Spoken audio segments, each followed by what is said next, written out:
is also similar to the problem of Amazonia. The English-speaking people have no say in Cameroon. They are taken as second-class citizens. Biafrans are also taken as second-class citizens in a country called Nigeria. Their problems are compounded with a dictator who has lost direction, who doesn't know where the wind is blowing from, whether east of Sahara or west of Sahara. He's going north when the wind is going north, south. Therefore, it's blown one leg going up, one leg going down. Look at the picture of Buhari standing 6.1 feet, being blown apart. Thank you.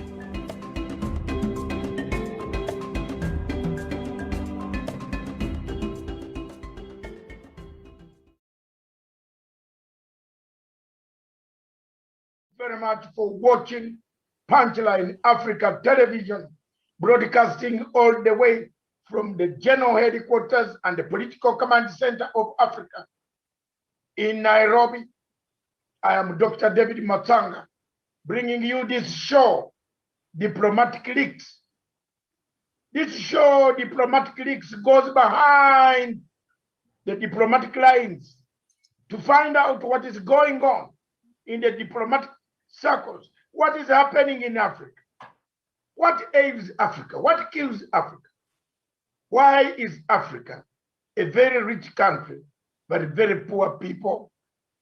Poverty in Africa, corruption in Africa, everything that goes wrong in the world starts from Africa. Yet, we are one of the most endowed people, given quite a lot of resources. What went wrong? What has gone wrong? Today, our topic in Diplomatic Leaks is a very clear topic which is worrying the United Nations Security Council. The Pan-African body of AU is worried. The Peace and the Security Council of Africa is worried. European Union is worried. All states, the Arab world, the Gulf world, all of them are worried. The country called Nigeria. Is this country sliding to suicide? I will use Walt Senyuka's words. You remember Walt Senyuka wrote a book, The Lion and the Jewel. Most of you who might forget, I did that book in 1971 when I had just joined senior secondary school in the first year. I still remember one of the characters, Lakunle. I don't know, the West Africans will pronounce it very well. Lakunle, who had gone to Britain and came back and said, oh my God, I'm the best, I'm doing this. I think we have a Lakunle called Buhari. If he is there at all, we have a problem in Africa. Nigeria is sliding to a suicide situation. Is Nigeria, therefore, breaking up? The answer on the onset, viewers and those who have joined in, don't wait for me to call you, but I'll start in the order of the day. I want you to chip in, be short, be precise. After just 2 to 3 minutes of opening speech from me. I want to say I've done this because I love Africa.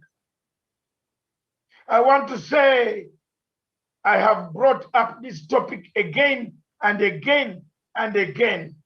4 years ago to 5 years ago in 2016, when I opened up this television station, the only television station in Kenya online, I was confronted with 3 key main issues. 4. 1, Al-Shabaab. 2, Boko Haram. 3, Amazonia. And 4, Central African Republic. Sorry, and 4, not Boko Haram, Biafra. Biafra was number 1 on my lips. When I saw the pictures of younger men being dragged on Land Rovers, cut to pieces, tied on their hands on the government Land Rovers by Nigerian security agencies, and driven around the villages, I said, I'll drop everything, and at least every day, in my topics, every day on my television, this one, the Punchline Africa TV, I will always talk about 1 sentence about Nigeria and about Biafra. The Biafran people,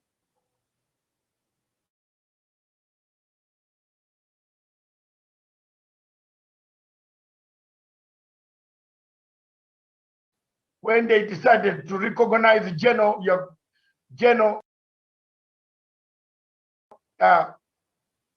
when they decided to recognize Ojukwu, we had no regrets. My father took part in the peace process in 1967 that took part in Kampala, Uganda. You remember one of the delegates got lost in Kampala, which is a case study that we have never found that delegate. I don't know where he disappeared. So Kampala and Uganda tied together with the people of Biafra. We weep together, we mourn together. We see the difficulties of why you should be liberated and given the freedom to speak, the freedom to eat, the freedom to write, the freedom to see what you want to see. What is killing Nigeria today is Buhari is telling people to close their eyes. Soon he's going to pass a law to close people's eyes. That when you open up and God has put light, don't see. That's the state of affairs in Nigeria. The killings, the slaughter, the torture, the rape, the defilement of younger people who only express their views and asking, we produce oil. Where is the money from the oil? We produce oil. Where is kerosene at the pump, at the garage? We produce oil. Why do we have no roads? One of my friends from Nigeria told me, we live together in London, in Surrey, nearby. In the evening, we always go to one of our pubs. Those days when I used to have energy, I could cross over to the pub and have a pint. And my friend told me, ask him, when are you going for Christmas? Believe me or not, I want to tell you, he said, which Christmas? I said, I'm going to Nairobi. Yes, now how will you reach your home? I told him that from Nairobi to Mombasa is 45 minutes. But by road is only 4 hours in a Range Rover like mine. Guess what? This gentleman from Nigeria told me he's from Port Harcourt and his home is very far in a place called Onitsha. And he will take 20 days to arrive in Onitsha.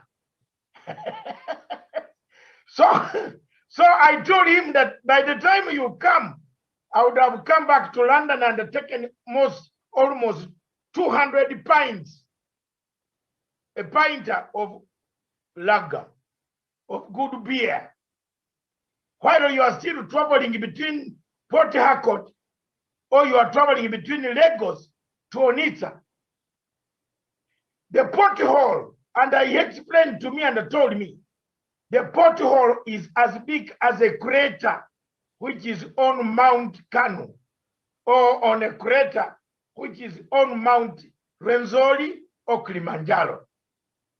That the car goes down and you think it has gone. Then it takes about 1 hour negotiating to come up because of the poor roads. And yet Nigeria has money banked outside in the City Bank in the United States in New York.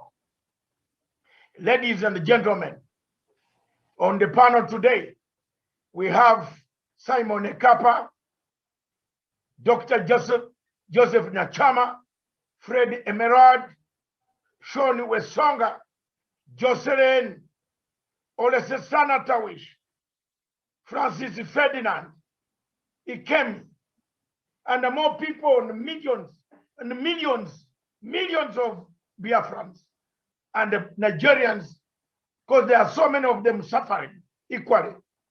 The only suffering which we have identified under Javani Karanja, the ones we have identified are Biafrans, who are told when they're in Abuja, they are told to go back home. How can you tell another Nigeria, a man who was born in a state called Nigeria from 1914, created by the colonial master, and you tell him to go home? Where is the home? Buhari told us he cannot. There is a man on this panel who speaks Latin, and that is Wesonga. You will try these words. He said he cannot manage anymore. So in Latin, he will translate for us. Buhari said he is defeated. He can't manage Boko Haram. They are more powerful than himself. So, welcome to the show. Let me begin with the guest, Simon Ekapa. Just say a word, introduce yourself, and tell us what exactly from the last time we saw you. What is changing? What has changed? We have seen so many developments to the extent that Wole Soyinka, one of the most renowned writers, says Nigeria is sliding to a suicide. You might not see it in 2022 by June. To me, before you speak, I've already predicted that the military are coming. So, Ekapa, don't say it is you who said it. I have said it. I see the military coming. People have reached a point, they have nowhere to go. They have nowhere to go. If the president, commander-in-chief, an army man, a general decorated, says, I can't fight Boko Haram, then what else? The captains should come and fight Boko Haram. Simon. Thank you very much. Go ahead. Thank you very much, Dr. Mutsanga, for that wonderfully put opening speech from you. Our viewers from the other part of Africa, it has become very imperative that we come every now and then to inform you what is going on in Nigeria. The Nigeria you see today, believe me, you will see no more. A matter of months to come. Nigeria is collapsing or has collapsed, and the breakup of Nigeria has become imminent. The problem here is that the government of Nigeria, under the leadership of Sultan of Sokoto, people are not understanding what is going on.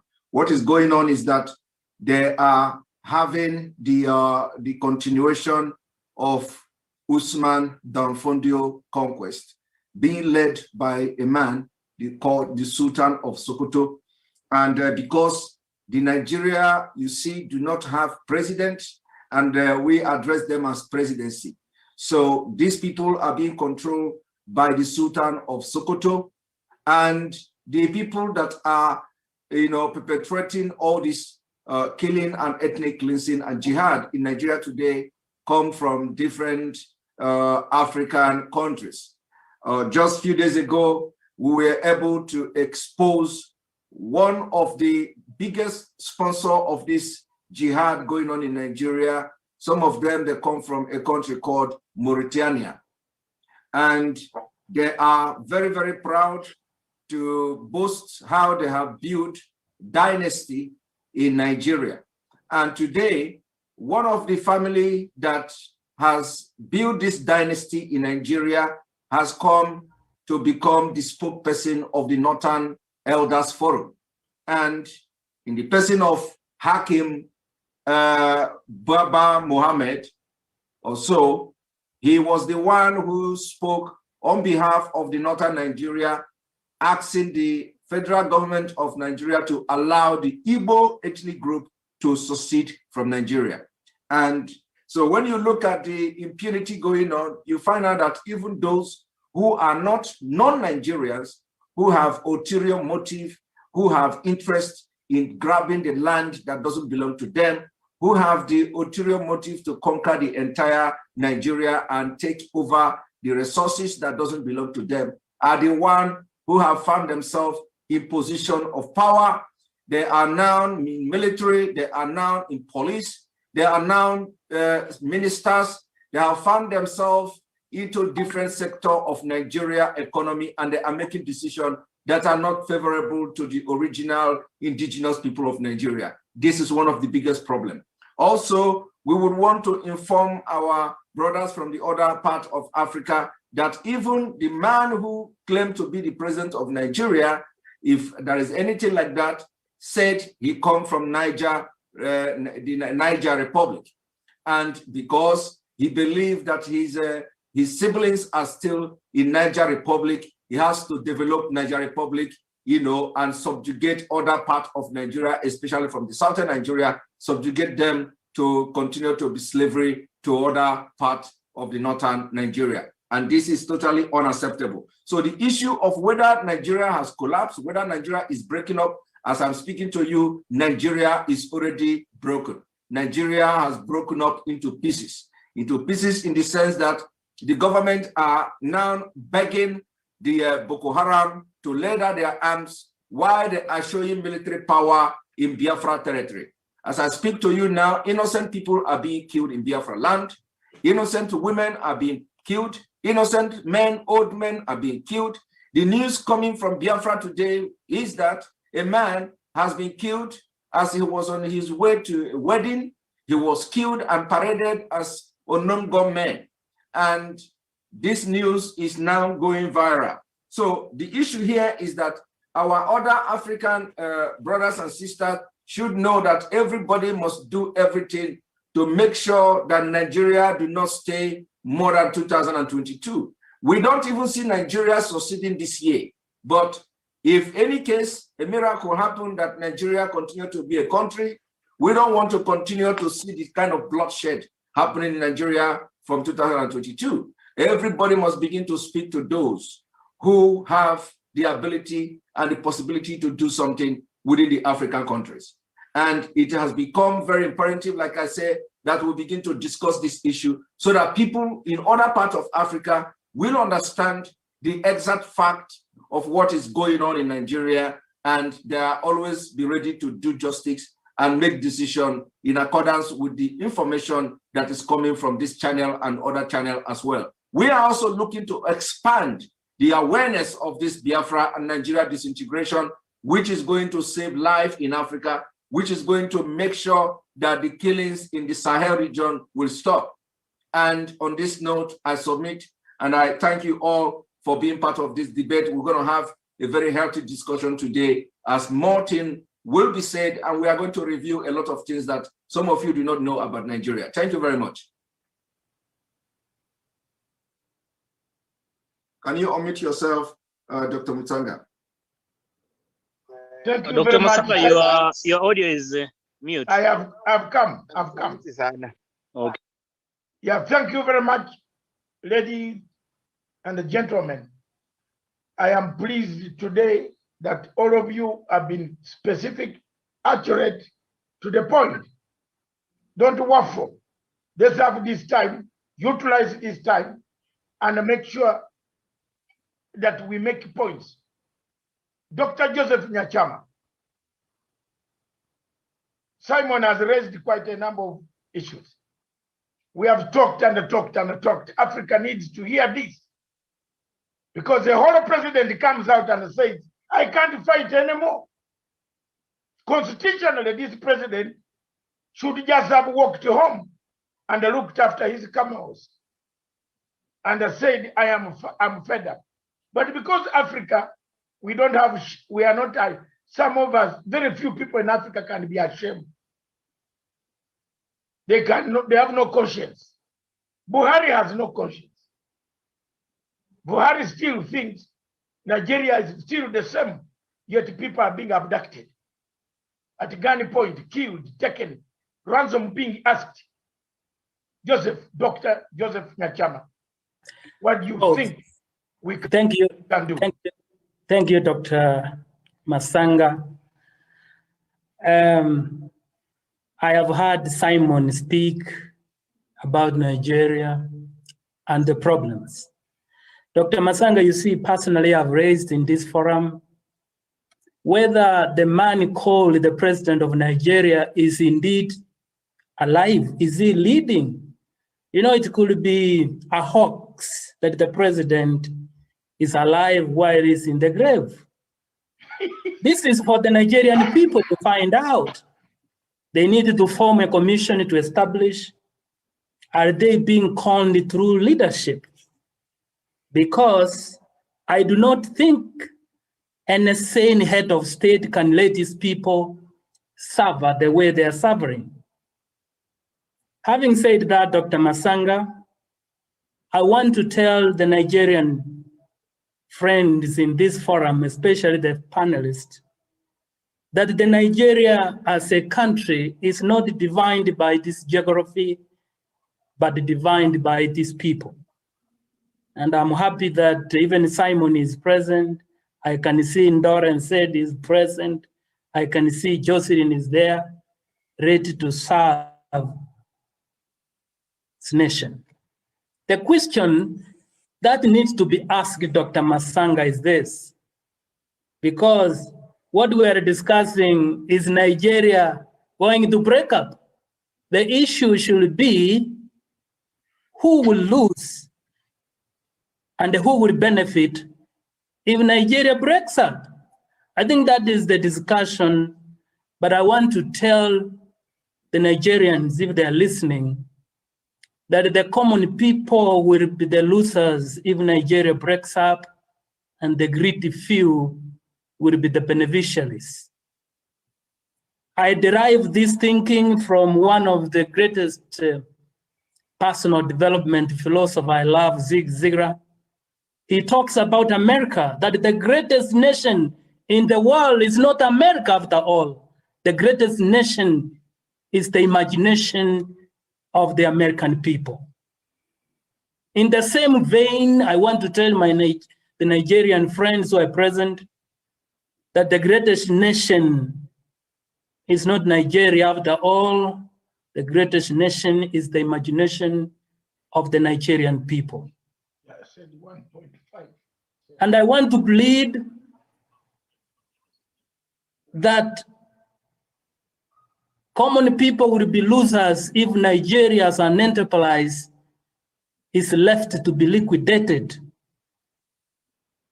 Because Simon, if you look at the Igbo people,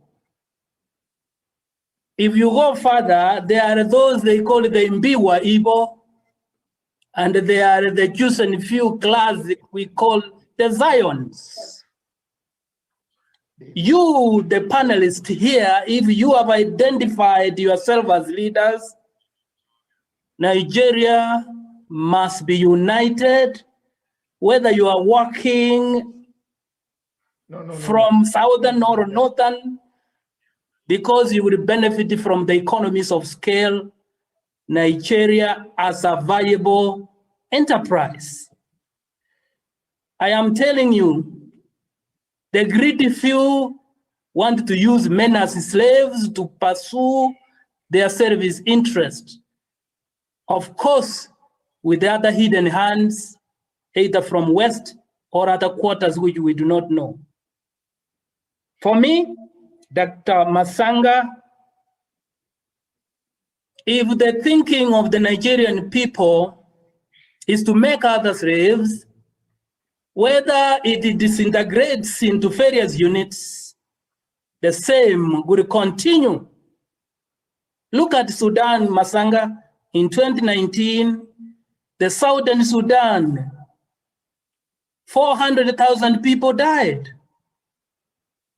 And in fact, 4 million refugees in different parts of African states, and 1.8 million were displaced. Look at the Nigeria, But doctor, let me jump in here as a moderator.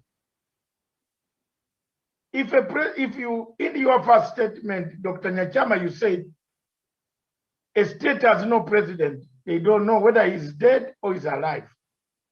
Now you want these people to remain in a state where they don't know whether the president is dead or alive. Now, boss, Dr. Nyachama, guide me here. Is it better is it better to go away and suffer than to remain in a state of uncertainty where the president or Jaburil comes up and says, I can't help you, I can't protect you. Dr. So what Mutsanga, people in Nigeria are saying, Dr. Mutsanga, can I respond to him? yeah, you will come to respond to him. Let's give him, give him that direction. Yes. Let me clarify what I was saying. Dr. Masanga, okay. Maybe I was misunderstood. No, yes, okay. Maybe. I never said, I was trying to say, as each particular region is trying to self-determine. It is not the region. The Biafrans have said they want a referendum, full stop. Other regions will bring their case. But for now, Doc, the people who want to go away, who have said we are going away, give us a referendum to decide whether we remain here or not, are Biafrans. And that is okay. Yes. Dr. Masanga. Now begin it from there. Dr. Masanga, maybe it is my narratives that were misunderstood. Okay. I was just developing I was trying to develop an analysis. And in the past, I have said, if people want to rule themselves, they must be given the freedom to do so. Exactly. You know how I've been support, except yes. I was trying overally to look at that it is unfortunate yes. that the Nigerians, which was cherished, it has reached at a point of no return. That is, in fact, I was agonizing. I used to be an admirer of Nigeria some time back. Yes. Dr. Masanga, for now, let me be clear. I am not saying that the Biafra should not seek their own self-determination. They should continue, but I was only regretting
Biafra, allow Yoruba, allow other ethnic groups or ethnic nationalities that want to form a country to form their own country so that they can develop Africa.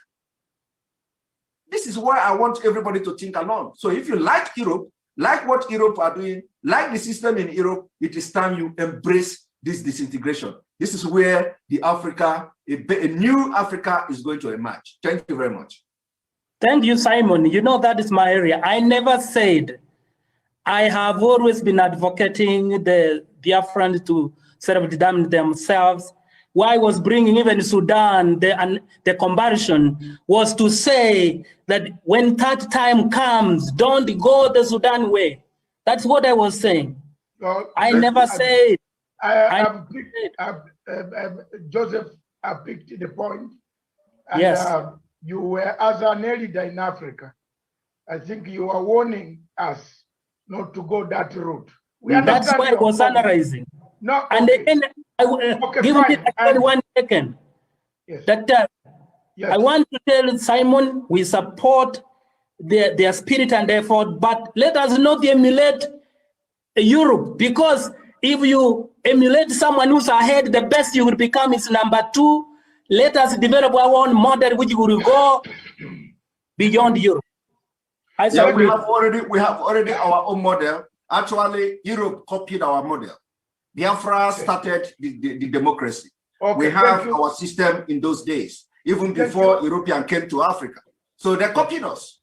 Okay, thank you very much. I am a student of history, most unfortunately, European history. So I will get another show one day to give both of you, Dr. Nyachama and Simon, to wrestle it out. Now, there are a few things that have come. I want to bring in a lady, Jocelyn, to cool down to bring some voice. We don't want to look like men only sitting at the marwa or the pot, you know, the pot for brew, local brew, drinking alone. You know, men used not to allow women to go there and tell them, don't come near the pot. Jocelyn. Jocelyn? Yes, are you there? Yes. Is Nigeria breaking up? I can hear you have laughed. Is Nigeria breaking up? Good evening, everyone, and thank you for the invite, and thank you for those of you watching online. Is Nigeria breaking up? Definitely, because this is a question that even a kindergarten student knows that Nigeria is breaking up, because we don't need a soothsayer to tell us what is actually going on in Nigeria, because the way things are, the aggressiveness of people back home will actually tell you, the atmosphere itself will tell you that this country is going down. So Nigeria, as it is right now, is going to break up. There, nothing is going to mend it. Nothing is going to stop it from breaking down or from breaking up. See, everyone is so angry right now. The youth are angry. You know, the tension is so high back in Nigeria. The tension is so high back in Nigeria that even when you travel, doctor, just immediately land in Nigeria or you land at the airport, the only thing you will feel is the negativity in the atmosphere. You will feel everybody is just antagonizing the other person. That is to tell you that the leadership of the country has failed everybody in that nation. So people right now are just so angry that before you know it now, everything is just going to, is going to explode. I would say, like, it's just a ticking time bomb. So it's just waiting at the right time for things to get out of hand and explode. So the best thing they can do right now is either they do it gradually and peacefully and let the people that wants to go on their own and be. Otherwise, a lot is going to happen and it's going to affect each and every one of us. We are losing lives at the moment. We are losing people on a daily basis. But if they are not able to manage it, if the leaders in Nigeria, even the African leaders are not able to, step in and manage the situation back in Nigeria, it is going to affect a whole lot of people. It is going to affect a whole lot because we are going to lose lives for sure. We are going to lose lives. So the best thing, if they have the interest of the people at heart, what they will do is, okay, since everybody is antagonizing the other person, in Nigeria, we are all tribalistic in nature. We are all tribalistic in nature. Me, I cannot, when you see an Igbo person, an Hausa or a Fulani man sees an Igbo person, they see you as an enemy. You understand? We don't have the same language. We don't have the same culture. It's just, you know, it's just like mixing oil and water together. It doesn't stay. It will never hold. You know, it will never hold. So when you mix people who do not have the same ideology and the same culture together, of course, there is going to be an antagonism. There's going to be a kind of bad spirit, you know. There is going to be a kind of bad spirit within these people. So the best thing they can do now, you cannot just hold people together who do not want to live together. Because what is your plan of saying, oh, it's compulsory that you have to be in the same nation as me? What is the essence of doing that? Then the people you want to lump together said they are not comfortable in this kind of a relationship. So it's better you let them go peacefully, or you then be ready to face what is coming up. You understand? Because right now, with the whole situation back in Nigeria, the youths are arming themselves. They are taking up arms. If you watch what the military has been doing to the youth and the police officers, I'm sure you've seen pictures on social media, you know, the inhuman treatment against the youth. What do you expect that will happen tomorrow, doctor? When these people know tomorrow, they will feel like I have been subjugated for so long. I have been, maltreated for so long. I have been dehumanized. You understand? I have been treated like a trash. You know what they will do? They will find a way to look for arms and defend themselves. And that is what is going on right now. So the best thing, if these leaders have sense enough, if they actually, have the interest of the people at heart, if they actually value human lives, they will say, okay, as it is right now, either they sit on a round table, have a dialogue to find a way out of this whole situation so that people will go peacefully and have their own nation, then develop the way they want. But if you're trying to force everybody together, it will get to a stage, things is going to explode and it cannot contain it anymore. So Nigeria breaking up, there is no two ways about it, doctor. It is going to break up. It might not break up today, but definitely it's going to break up because even Biafra has been for a long time before they brought everyone together and then they said that we are conquered people. No, we are not conquered people. We can be very stubborn. When it comes to the southern region, we can be very stubborn. But being stubborn doesn't mean we are destroyer. We don't destroy, we build. But as it is right now, is either they let Nigeria, they let Biafrans go, or everything in Nigeria is going to go down. That is my assertion, sir. Thank you very much. Nigeria is going down, slowly sliding to suicide. Jocelyn, thank you very much. Thank you for doing that and for saying it is true. Let me ask one question. Tony, my brother Tony, I see you very worried, man. Very worried because some of the statements here and some of the pictures coming out of Nigeria are very worrying. Younger men are picking up arms. The security is eating them. You think they have been pushed to the wall to take another route of constitutionalism. Picking up arms also is constitutional. If you have nothing left, you have no alternative. But I want to ask you one question. Why is the world silent? Why? Let's bring in that angle. Let's juggle that angle. Why is the world silent? Thank you. I also thank and appreciate everyone here and those watching online. Once again, thank you for the invite. The question you put across now is not just an intelligent question. It is a sensitive question that some people don't want to hear. It's part of the question that makes Nigeria government panic because there are commitments everywhere. The reason why the world remain quiet or silent today is similar to the program I called you for last week, that I have a program coming up, and the program is why the silence of the Nigerian pastors. There are commitments. The Nigerian pastors have been committed, and they have committed themselves. Similar commitment that the world has put themselves into between Nigeria. And Nigeria, I want to give you an idea. Nigerian international passports are not printed in Nigeria. It's produced in Europe. Now, And the amount given to Nigeria as contracts to produce this, Nigeria paid double as a bribe to appease that country in order to support everything Nigeria is going to cry for the detriment of Nigeria economy and the people in Nigeria. But surprise, surprise, why they were doing all this and the whole world listening to them, because they feel or they felt they are part of the nations, unity of nations. International law is the law of nations.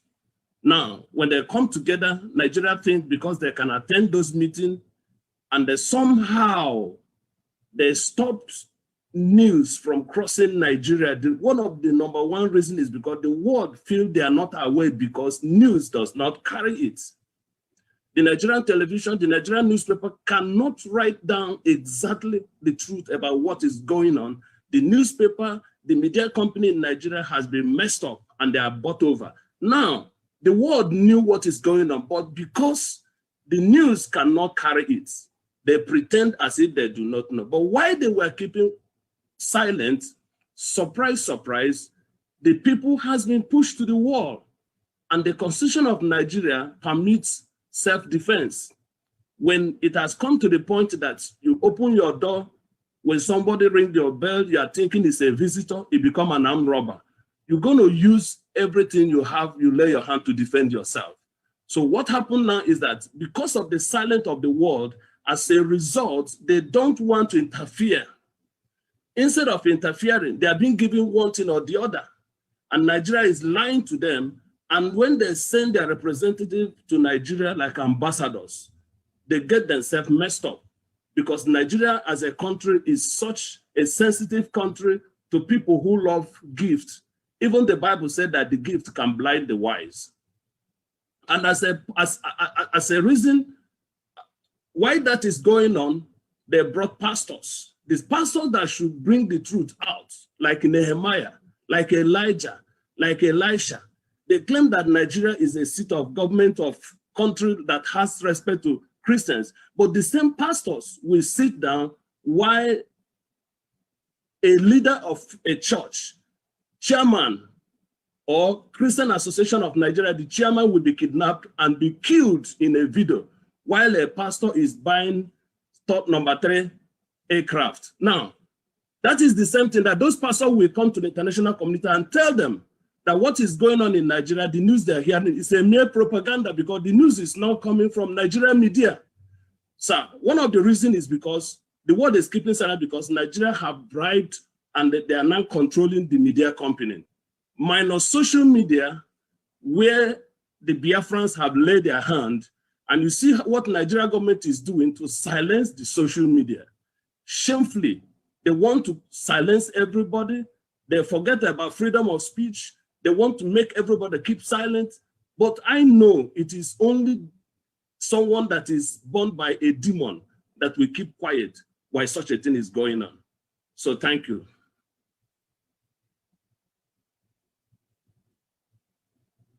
I cannot hear your voice. Unmute yourself. Oh, fine. Sorry. I always leave it so that it doesn't interrupt with the other people. Thank you very much, Tony. I've been looking forward to seeing you, and I'm very happy to hear your voice. And I want to laud you for coming on board. And this is what we are going to do. We are not going to be shy to talk about one of the African countries going down. Let me come to Nairobi then. Sean Wesonga, brief, 1 minute or 2 minutes. Is Nigeria breaking up? Is there any reason to call Nigeria Nigeria anymore?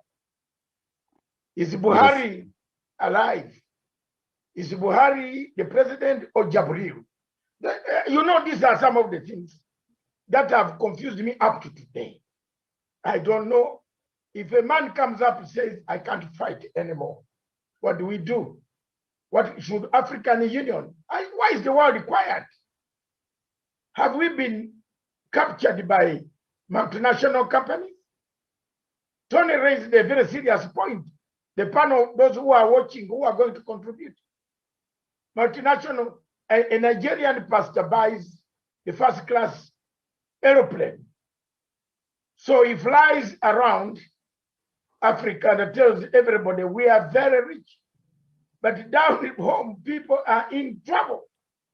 He doesn't say the government has a problem. This is what Tony has raised. So how can we help a situation of this nature? Kenya is a member of the United Nations Security Council. Today, for 2 years, it sits on the United Nations Security Council. President Uhuru Kenyatta will sit there until 2022, 2023. And Kenya will be on the Security Council. What can the president take from us, our discussion here? We are not discussing for the sky or the wall. We are discussing such that ideas can come here. Wesonga. Yes, thank you, Dr. Matsanga, and every panelist that has spoken before me. First and foremost, I really want to reiterate that the people of Biafra need their independence, and this should be unconditional, because when you even listen to the words of Abraham Lincoln when America was undergoing the Civil War, and they had a problem similar to what we have today in Biafra, where a group of individuals feel they are more important in that they can be able to oppress and be able to discriminate another community of people, then he said that no man should see himself so important to govern another man without the other man's consent. And that is what should be happening to the people of Biafra. We should give the people of Biafra the freedom to determine their own future. And any African leader, any African state that is actually watching this conversation, it is time for us to come up together to help the people of Biafra to be able to determine their own future. And as you said in the opening remarks, Dr. Masanga, that these are people who, before even the European came into the African continent, they had their own structures of leadership. They had their way of living together and chatting about their own prosperity. So therefore, when you see the people of Biafra today sharing the tribulation of the entire Nigerian community, then that tells you that these are people who have been dragged into a mess that they should not be part of. And therefore, the only way we can be able to salvage the situation for the Biafrans is by allowing them to form their own state. The only way we can be able to actually also help the rest of Nigerians who are actually being discriminated, who are actually being stepped upon by President Muhammadu Buhari and his Fulani clansmen, is to ensure that the leadership that is in Nigeria is changed. We get a leadership which shall be able to give the Biafrans the right to have a referendum to determine their own fate as a people. And that is a right which cannot be contravened, because even in the UN Charter, that is what it says about self-determination as a people. So to me, Dr. Masanga, I believe that that will be the only solution that the Biafran people will have to their problems. And they have fought for decades to have this particular right to determine themselves. In that giving up now, or maybe someone telling them to postpone it, will actually carry more repercussions, because blood has been poured, the families have been separated, and very, very many Biafrans have been sent to exile due to these particular. Yes, thank you. Thank you very much. Dr. Masanga, there is something he pointed out. I would like to also make some, input. Very positive thing he mentioned. I would like to make some input. I will give you the chance, but I'm holding it. Let me give any Olesesana Nairobi, Tawish, just give us. Is it too late to give? To help? What has AU? Why has AU gone quiet? Why are people quiet? Tony raised the point there. Why are people quiet? Nigerians are being, Biafrans are being killed. Every day you wake up, you have a report. And by the way, good news for you people, Nigerians, Biafrans who are here. Tomorrow, the chief prosecutor of International Criminal Court the one Fatou Bensouda, who was actually bribed by Buhari, is leaving. So expect me by Friday, Mr. Simon. I am already delivered my document. It is ready, well polished. I want to start a journey to indict Mr. Buhari. So thank you very much. I'm doing it using my own resources. At my age, I can't leave younger people like you outside in exile. I want to file, and I will file that application by Friday. I want to test Karim Khan. I want to see what he can do for the ICC. If ICC cannot take this document and look for Buhari and bring Buhari and warn Buhari to stop killing people, then we dismantle it. So I am moving. Those are good news I promised you the other day. And I want to thank the lawyer who worked with me. I have now modeled the document with exhibits, video, real live killings by the Nigerian army and the police and the security agents. I will deliver my case. You don't need to be a Nigerian or a Biafran to deliver the case. As long as Nigeria is a signatory, as long as Britain, Uganda, Kenya is a signatory to the International Criminal Court, anybody from those states can deliver, can choose anyone at any time. So here I am, Mr. Buhari. Let's wait for the documents to arrive. Abuja, your head, they will come and then you'll be notified. So that is all. We need to work out. If we don't speak now, we can't speak. So Tawish. Right. Oh, thank you so much, Dr. David Masanga. Thank you so much, Dr. David Masanga, and my colleague panelists, and of course everyone who is watching this program this evening, or night or morning, depending, of course, from where you're watching us from. Dr. Masanga, I think you be at night yourself. Yeah, go ahead. Yes, sure, sure. Thank you so much, Dr. Masanga.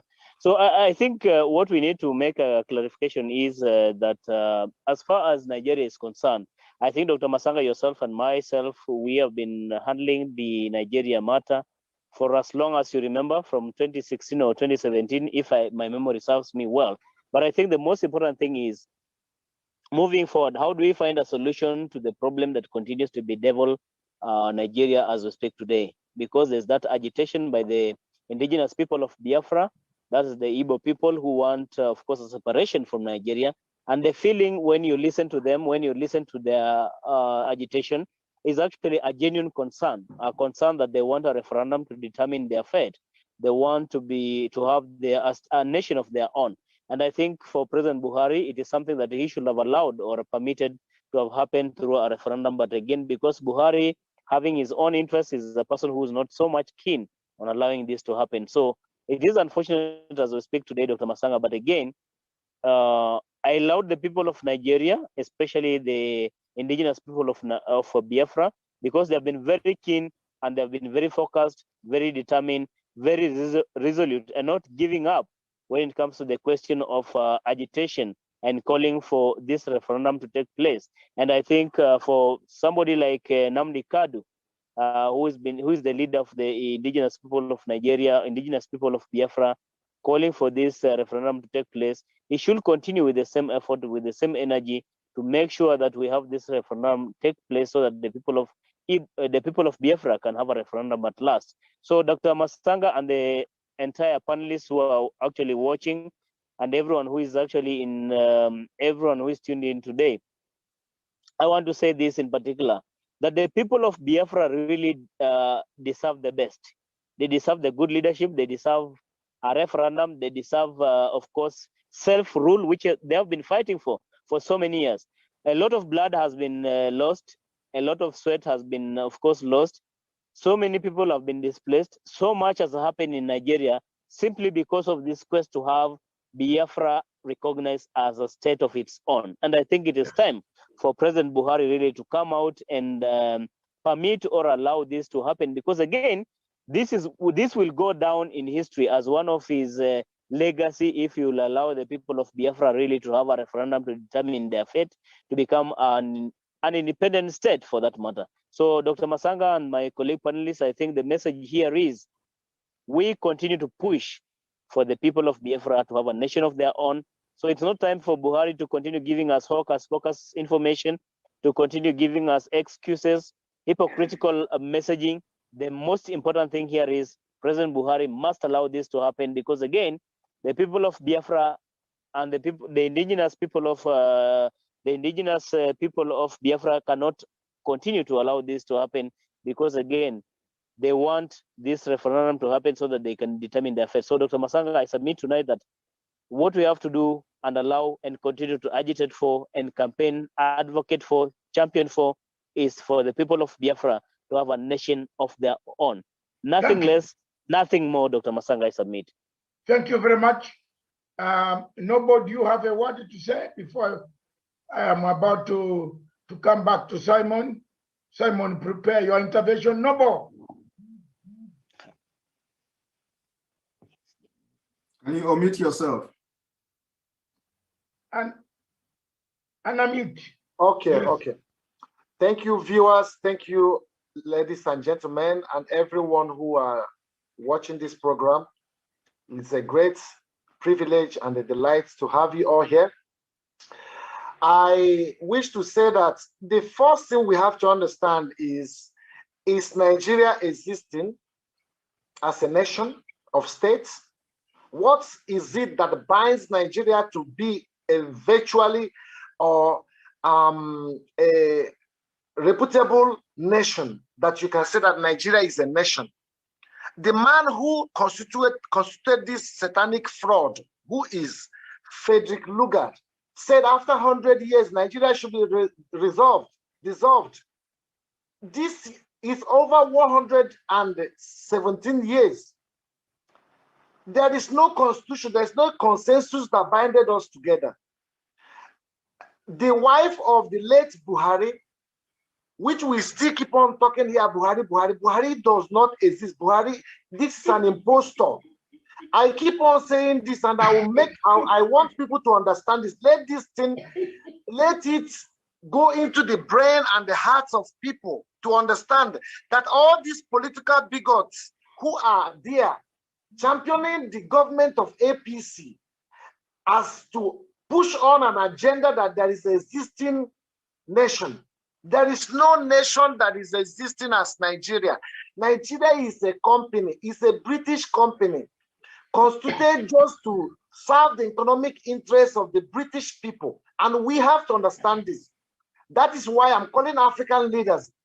We should leave AU. AU is completely organized and controlled by Fulanese with their war chest worth more than $20 billion. So these people do not have any stand as a viable, reputable country that we can say we have a country. We don't have a country. We don't have a president. We don't have senators, House of Rep, House of what they refer them generally now is called the presidency. There is no president. So that man you saw there that is parading himself, he needs to come to Hague. He needs to come and explain himself. There should be a DNA that should be conducted. DNA should be conducted. It's a very serious DNA should be conducted. Who is that man who have held the whole Nigeria, the whole citizen, 216 million people hostage? This is a very serious issue that we should be talking about. Also, African leaders are there shamelessly, I must use this word, shamelessly, ignoring the fact that people are being killed every day. 500 people, 400 people, they are not discussing it, they are silent. The European people are gaining from conflict in Africa, they don't care. The Americans are gaining from conflict in Africa, they don't care. the Asians are gaining from conflict in Africa. They don't care. What they are doing is championing and sponsoring arms into the hands of terrorists. What is the reason why America have not come to fight Boko Haram in Nigeria? They say they are world power. They are fighting terrorism all over the world. I'm asking this question: why is it that American government, American military are not fighting Boko Haram in Nigeria? They are the same people.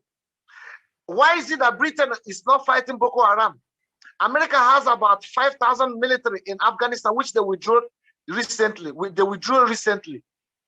And in Iraq, they were there, 10,000. They withdrew it. America is not basically occupying any specific place with maximum military presence. Seriously now, why are they not coming to Nigeria? Why are they not coming to Boko Haram?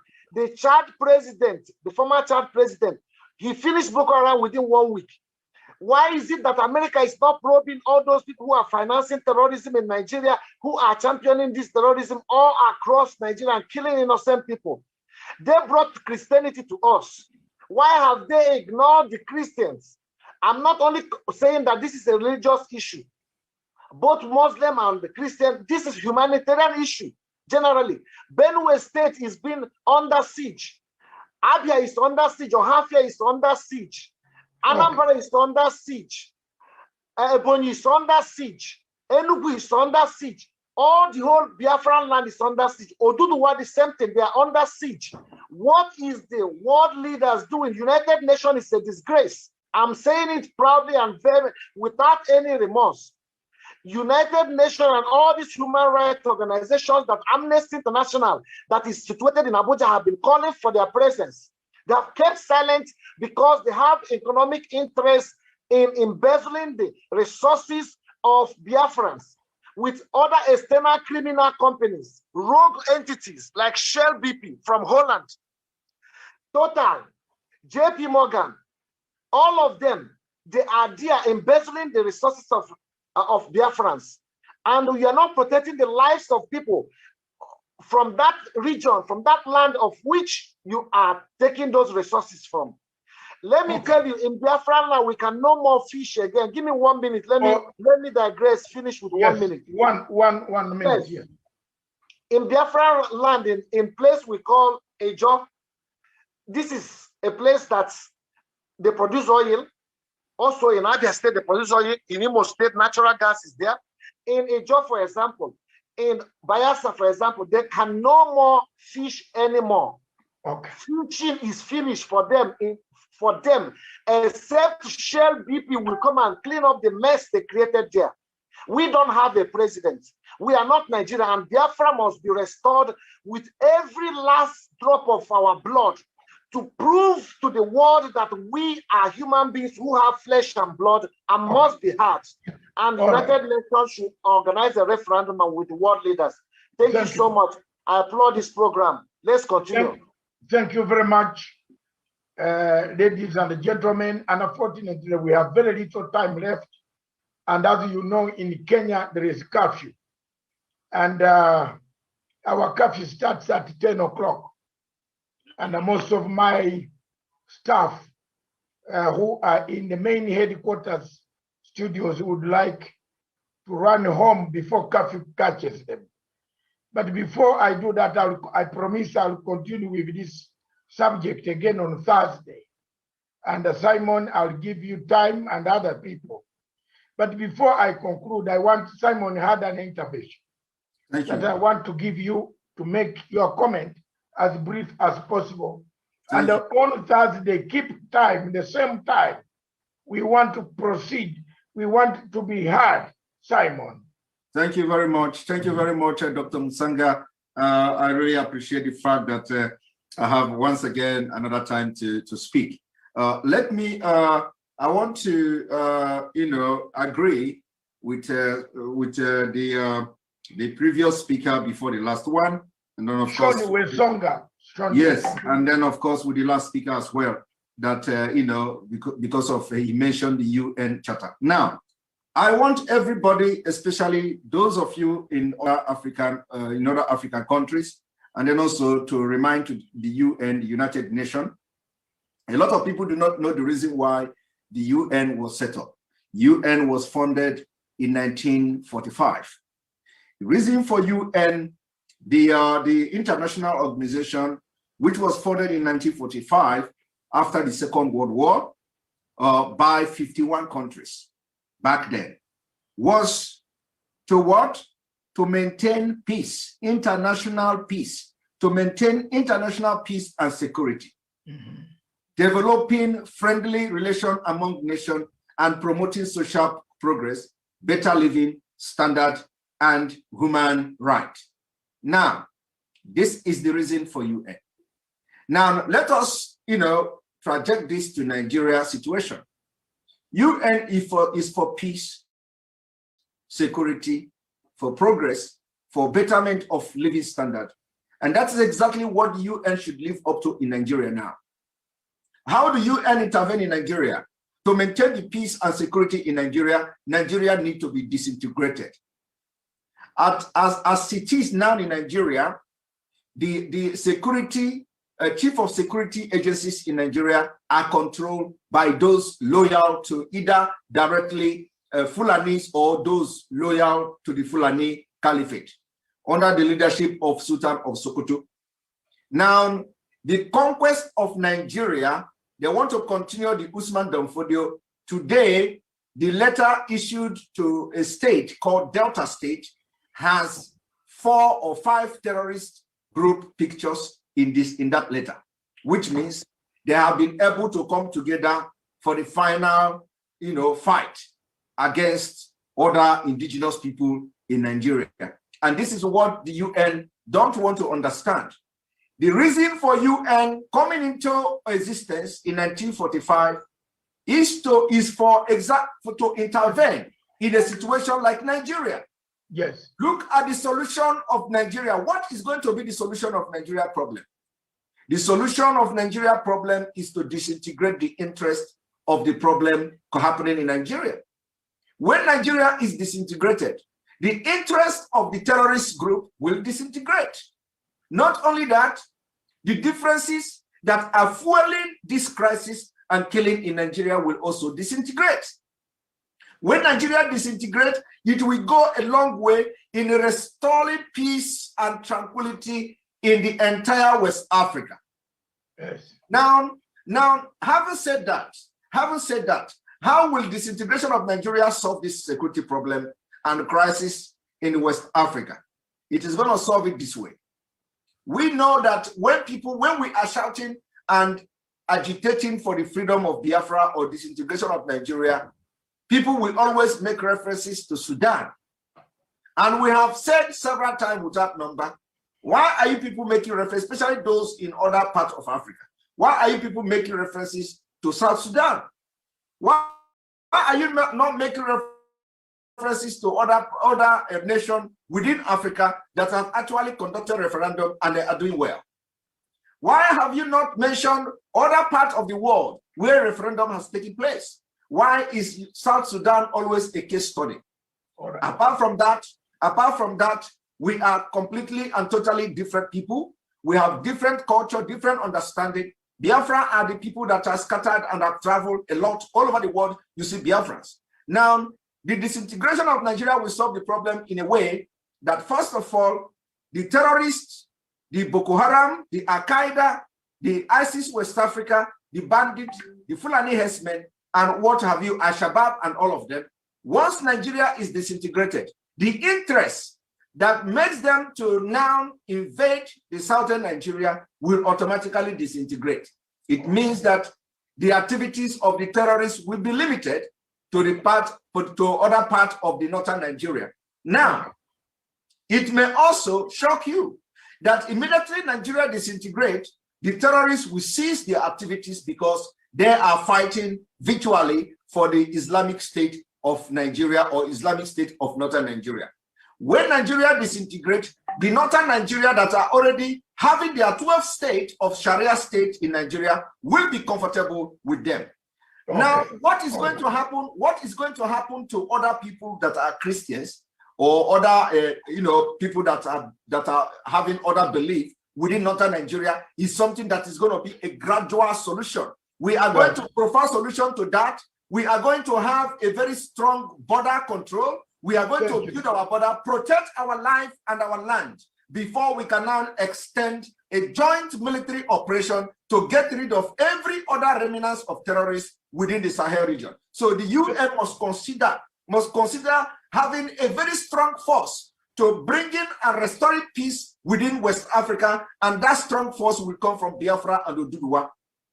Thank you And very America much. cannot do this. Thank you very much. Thank you very much, Simon.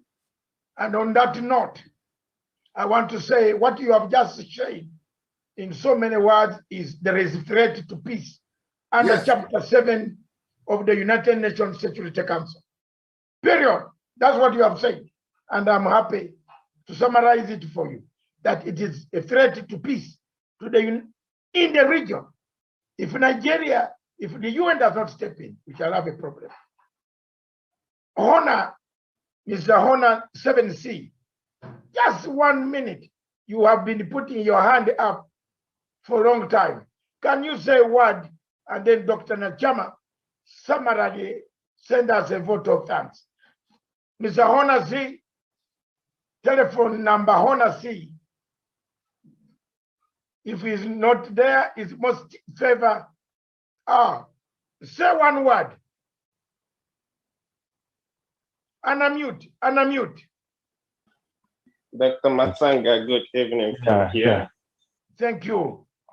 And I'm glad to be part of the program once more. My name is Most Favor. Yes, I just want to commend all the comrades for the positive impact they've all made. And what I have to say is this, that they've all spoken well. And just to add to what Simon just said, every time some of our most African brothers, they keep telling us, reminding us about South Sudan. Why is it that it's also difficult for them to remind us about Estonia, Finland? These are all countries, they were all part of old Soviet Union. They were old former USSR. But today they are leading, they are among the leading giants in Africa. Yes. But every time our people will keep telling us about South Sudan, the major problem African is facing, just Simon said it in the beginning, the major problem African is facing is because of the partition. Countries are built and created based on ethnic lines, but that thing is not present in Africa. Thank you. And finally, let me drop this let me just drop say this. Drop it. Yeah. Time is against us. Simon, Nairobi has coming of Biafra will be the end of terrorism in West Africa region. The earlier we all understand this, the better for all of us. Thank you very much for giving me the time. Thank you very much, Joseph Nachama. Vote of thanks to our guests. Thank you, Dr. Masanga. Simon, I like your eloquence on this matter. I think on behalf of Punch African TV, we need to congratulate you and continue to support you, on your endeavor to liberate Nigeria from dictatorship. Thank you very much. Because there is a maxim which says that populi supreme lex, which means the welfare of the people is the supreme law.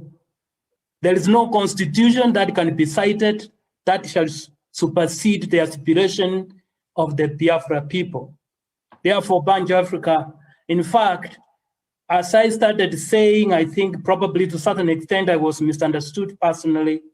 I have been in the forefront to support your cause, except I went offline in analysis it was not understood clearly. But be assured, through Banjo African TV, courtesy of the leader, Dr. Masanga, we are all behind you. And nothing can stop people from self-determination. Let those who are listening hear this voice. This is the voice of God, and no man shall diminish it. So brothers, be assured the support is growing, and by the end of all, it will suppress all the evil people. Thank you very much, Dr. Masanga. I submit. Thank you very much, lady and gentlemen. Jocelyn, I want to thank you very much, all of you, for having attended this show, The Diplomatic Leaks. As you know, Nairobi, our curfew starts at 10 o'clock. Some of my engineers must have left their permits behind their houses. So I want to tell them to give them a send-off quickly in the next 30 minutes so that they reach home. But I want to say on Thursday again we shall start at 7. We want to start at 8 and have another program of 2 good hours. And this time we shall allow everybody to speak. Today we have made progress. I want to tell you that nobody should stop you from speaking for your own people. Some of us have seen it all, and we are not threatened by Buhari.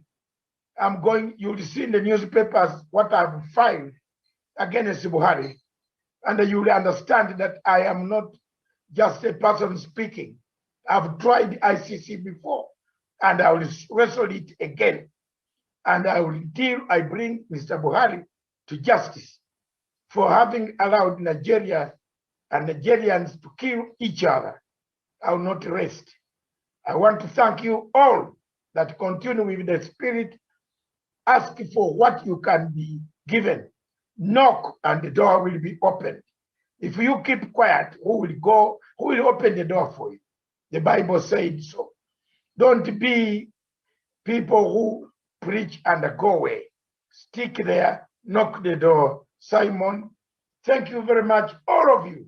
Jocelyn, all of you, Sean, those watching, Namdi Khan, wherever you are, there, my dear brother, this is a message. The messages are going out through to everybody. Everybody, whoever speaks, whichever language, I think God said it. Tony, you know the Bible better than myself. And unfortunately, you have become an expert. Nigerians are very good experts on the Bible. And he said you can speak in several tongues. So when somebody is speaking about the same problem, don't prohibit people from speaking about it. I see it always happen in liberation movements. I have been there in Tanzania. I know how Idi Amin tried to divide us, that we started killing each other in exile. And saying this one is a spy, that one is, no. That's why some of us are battle-hardened like myself. We stood on the mission and we got Idi Amin out. If you continue speaking with one voice, one of these days, where is Abacha? He's gone. What happened to Abacha? Did he die nicely? Did he arrange? He didn't even arrange to die. He woke up, he was gone. So God has so many ways of paying back people who are obedient. I thank you all. God bless you. This is Punchline Africa Television, the only television in Africa that speaks about Africa, about what ails Africa, defends Africa, and we shall always do it. And we also call upon good investors to come to invest. Don't come to con us. We don't want conning people from Europe who have no houses, but when they reach Africa, they take big houses. So that is very, very important.